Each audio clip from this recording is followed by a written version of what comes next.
বেটা চাম তো খুব কড়া। এই হনুমান বেটাই তো মাটি করলে, তখন রাবণকে সমুদ্রে ফেলে দিলেই গোল চুকে যেত না। বেটা আবার বিদ্যে জাহির করতে গেছে, একেবারে মরে গেছে। জোর পালালে বুদ্ধি বাড়ে। কি হে, খবর কি? একে আমি তো এইমাত্র আসছি। ব্যাস, মস্ত খবর দিয়েছো আর কি। এইমাত্র আসছো, তো ফেলতে হবে।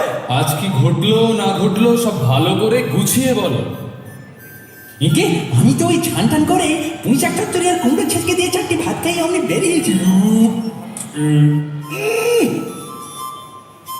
অবশ্যই আজকে পাশিতে কুষ্মাণ্ড ভক্ত নিষেধ লিখেছিল, কিন্তু কি হলো জানেন, আমার আমার কুমড়োটা পচে যাচ্ছিল কি না। বাজে বকিস নে, কাজের কথা বল। হ্যাঁ হ্যাঁ, ওই তো খেয়ে উঠেই ঘন্টা 2-3 জিরিয়ে সেখানে গিয়ে দেখি খুব ডাকডোল বাজছে।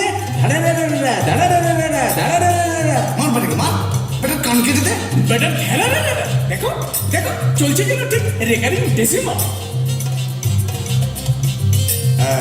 এই বেটা, তুই ভালো করে ধারাবাহিক রূপে আদ্যপান্ত পর্যায়ে পরম্পরা সব বলবে কি না?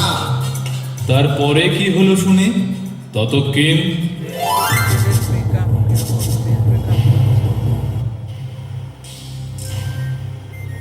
আসিছে রাবণ বাজে ডকডোল মুয়াদম দাম মুয়াটগোল ততক্ষণ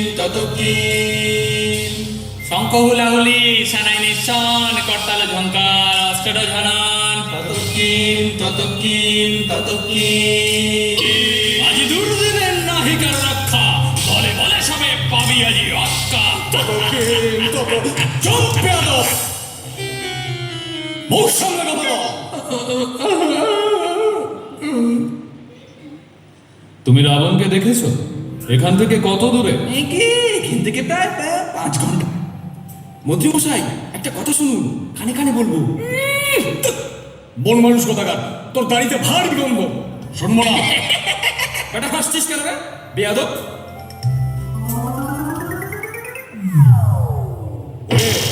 কে কোথায় আছিস? আমার গদাটা একবার নিয়ে আয় তো। কেন গদা কেন? রাবণকে ঠেঙাবো। রাবণ কোথায় আসছে? বেটা এতক্ষণ এক বাসি সংবাদ নিয়ে এসেছে। চলো হে লক্ষণ, আমরা যুদ্ধ করি গিয়ে।